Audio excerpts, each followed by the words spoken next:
എല്ലാവർക്കും നമസ്കാരം. Welcome back to നിയാൻസ്.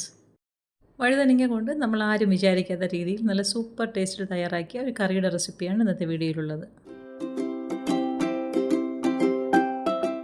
ഈ കറി തയ്യാറാക്കുന്നതിന് 3 വഴുതനങ്ങ എടുത്തിട്ടുണ്ട്. അപ്പം ഒരു മീഡിയം വലുപ്പത്തിലുള്ള വഴുതനങ്ങയാണ് എടുത്തിരിക്കുന്നത്. ഇനി നമുക്കതിൻ്റെ മുകൾ വശം കട്ട് ചെയ്തെടുക്കാം. ഇത് നന്നായിട്ടൊന്ന് കഴുകി വൃത്തിയാക്കി എടുക്കാം.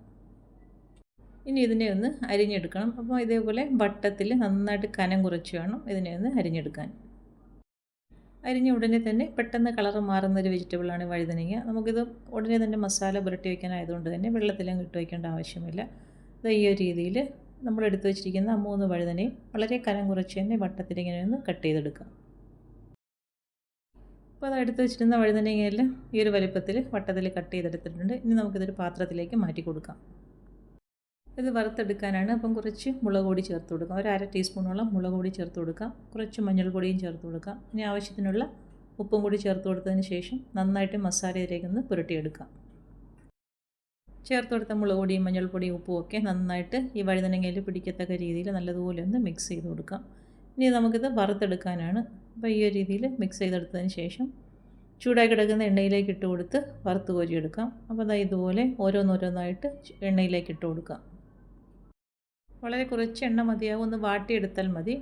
തിരിച്ചു മറിച്ചു വിട്ട് പെട്ടെന്ന് തന്നെ നമുക്കിനി ഒന്ന് വാട്ടിയെടുക്കാം. കടയിൽ നിന്ന് പച്ചക്കറിയൊക്കെ വാങ്ങുമ്പോൾ നമുക്ക് വഴുതനങ്ങ ഒരുപാട് കിട്ടത്തില്ല. അപ്പം ബാക്കി വരുന്ന സമയത്ത് വഴുതനങ്ങ കൊണ്ട് നമുക്ക് ഒരുപാട് ഐറ്റംസ് ഒന്നും ഉണ്ടാക്കാനൊന്നും ഇല്ലല്ലോ. അപ്പോൾ ഈ ഒരു രീതിയിൽ കറി ഒന്ന് തയ്യാറാക്കി നോക്കും. ഒരു സൈഡ് പരുവായി വരുമ്പോൾ തിരിച്ചിട്ട് കൊടുക്കാം. ഇനി ഇതേപോലെ ഈ ഒരു പരുവാകുമ്പോഴേക്കും പാത്രത്തിൽ നിന്നും കോരി മാറ്റാം. ഏകദേശം ഒരു 2-3 മിനിറ്റ് കൊണ്ട് തന്നെ വഴുതനങ്ങ നന്നായിട്ട് പരുവായി കിട്ടും. അപ്പോൾ ഇതേപോലെ പാത്രത്തിലേക്ക് കോരി മാറ്റാം. ഇനി വറുത്തെടുത്തതെല്ലാം മാറ്റി വയ്ക്കാം. ഇനി നമുക്ക് ഒരു കപ്പ് തൈര് മിക്സിയുടെ ചെറിയ ജാറിലേക്ക് ഒഴിച്ചു കൊടുക്കാം. അതിലേക്ക് ആവശ്യത്തിനുള്ള ഉപ്പും കൂടി ഇട്ട് കൊടുത്ത് നന്നായിട്ട് ഇനി ഒന്ന് അടിച്ചെടുക്കാം. അടിച്ചെടുത്ത തൈരും സൈഡിലേക്ക് മാറ്റി വയ്ക്കാം. ഇനി ഇതാ ചട്ടിയിലേക്ക് 2 ടേബിൾ സ്പൂണോളം വെളിച്ചെണ്ണ ഒഴിച്ചു കൊടുക്കാം. വെളിച്ചെണ്ണ നന്നായി ചൂടായി വരുമ്പോൾ അതിലേക്ക് 3 പച്ചമുളക് ഇട്ട് ഒന്ന് വറുത്ത് കോരിയെടുക്കണം. അപ്പോൾ പച്ചമുളകിൻ്റെ പച്ച കളറൊന്ന് മാറിയിട്ടൊരു ലൈറ്റായിട്ട് വെളുത്ത് വരത്തില്ല. ആ ഒരു കളറാകുമ്പോഴേക്കും എണ്ണയിൽ നിന്നും കോരി മാറ്റാം. അപ്പോൾ ഇതാ പച്ചമുളകും കോരി മാറ്റി ഇനി ആ ചട്ടിയിലേക്ക് ഒരു നുള്ള് ഉലുവ ഇട്ട് കൊടുക്കാം. അതേപോലെ തന്നെ ഒരു നുള്ള് ജീരകവും ഒരു നുള്ള് കടുകും കൂടി ഇട്ട് കൊടുക്കാം. ഇത് 3ഉം കൂടി നന്നായിട്ട് പൊട്ടി വരുമ്പോൾ അതിലേക്ക് കുറച്ച് കറിവേപ്പിലയും കൂടി ഇട്ട് കൊടുക്കാം. ഇനി 4-5 ചെറിയ ഉള്ളി ചതച്ചതാണ്, അതുകൂടി ഇട്ട് കൊടുക്കാം. അതേപോലെ തന്നെ ഒരു 3-4 വെളുത്തുള്ളി ചതച്ചതും കൂടി ഇട്ട് കൊടുക്കാം. ഇനി ഇത് നന്നായിട്ടൊന്ന് മൂത്ത് വരണം. ചേർത്ത് കൊടുത്ത ഉള്ളിയും വെളുത്തുള്ളിയൊക്കെ നന്നായിട്ട് ഇതേപോലെ മൂത്ത് വരണം. ആ സമയത്ത് ഇനി ഇതിലേക്ക് നമുക്ക് ഒരു 1/4 ടീസ്പൂണോളം മഞ്ഞൾപ്പൊടി ചേർത്ത് കൊടുക്കാം. മഞ്ഞൾപ്പൊടി ഇട്ട് കൊടുത്ത് വീണ്ടും നല്ലതുപോലെ ഒന്ന് വഴറ്റി കൊടുക്കാം. ഇനി ഇതിലേക്ക് ചേർത്ത് കൊടുക്കുന്നത് കായപ്പൊടിയാണ്. അത് ഒരു 1/2 ടീസ്പൂണോളം കായപ്പൊടി ചേർത്ത് കൊടുക്കാം. അതും ചേർത്ത് കൊടുത്ത് വീണ്ടും നല്ലതുപോലെ ഒന്ന് മൂപ്പിച്ചെടുക്കാം.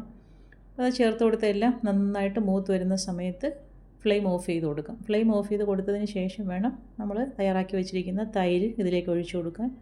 തൈര് ഒഴിച്ചു കൊടുത്തതിന് ശേഷം മിക്സിയുടെ ജാറിലേക്ക് കുറച്ച് വെള്ളവും കൂടി ചേർത്ത് അതിലേക്ക് ഒഴിച്ചു കൊടുക്കാം.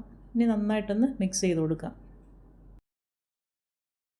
തൈരും ചേർത്ത് കൊടുത്ത് നന്നായിട്ടൊന്ന് മിക്സ് ആക്കിയതിന് ശേഷം നമുക്ക് ഈ സമയത്ത് ഉപ്പ് നോക്കാം. അപ്പോൾ ആവശ്യത്തിന് ഉപ്പും കൂടി ഈ സമയത്ത് ഇതിലേക്ക് ചേർത്ത് കൊടുക്കാം. ഇനി വീണ്ടും നന്നായിട്ടൊന്ന് ഇളക്കി ഉപ്പെല്ലായിടത്തൊന്ന് യോജിപ്പിച്ചെടുക്കാം. ചട്ടിയുടെ ചൂട് തന്നെ മതിയാകും. അപ്പം ഈ ഒരു രീതിയിൽ നന്നായിട്ട് മിക്സ് ചെയ്ത് കൊടുത്തതിന് ശേഷം തയ്യാറാക്കി വെച്ചിരിക്കുന്ന വഴുതനങ്ങ ഇതിലേക്ക് ചേർത്ത് കൊടുക്കാം. വഴുതനങ്ങ ഇട്ട് കൊടുത്തതിന് ശേഷം എല്ലാം കൂടി നന്നായിട്ടൊന്ന് അതിലേക്ക് താഴ്ത്തി വെച്ച് കൊടുക്കുക.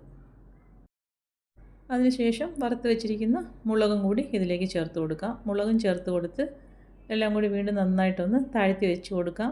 ഇനി കറി അടച്ചു വെച്ച് 1 മണിക്കൂറോളം ഒന്ന് റെസ്റ്റ് ചെയ്തതിന് ശേഷം വിളമ്പിയെടുക്കാം. അപ്പോഴേക്കും ചേർത്ത് കൊടുത്ത വഴുതന നന്നായിട്ട് പരുവായി കിട്ടും. ഒന്നുമില്ല, നല്ല സൂപ്പർ ടേസ്റ്റുള്ള ഒരു കറിയാണ്. വഴുതനങ്ങ കൊണ്ട് ഈ ഒരു രീതിയിലൊന്ന് തയ്യാറാക്കി നോക്കും. പച്ചക്കറിയൊക്കെ വാങ്ങുന്ന സമയത്ത് വഴുതനങ്ങ ഒരുപാട് കിട്ടത്തില്ലേ. അപ്പോൾ ആ ഒരു സമയത്ത് ഈ ഒരു കറി ഒന്ന് ട്രൈ ചെയ്ത് നോക്കൂ. ഈ വഴുതനങ്ങയുടെ പീസൊക്കെ ഈ തൈരിൽ കിടന്ന് നന്നായിട്ട് ഇത് തൈരൊക്കെ ഉള്ളിലേക്ക് പിടിച്ച് നല്ലൊരു ടേസ്റ്റാണ്.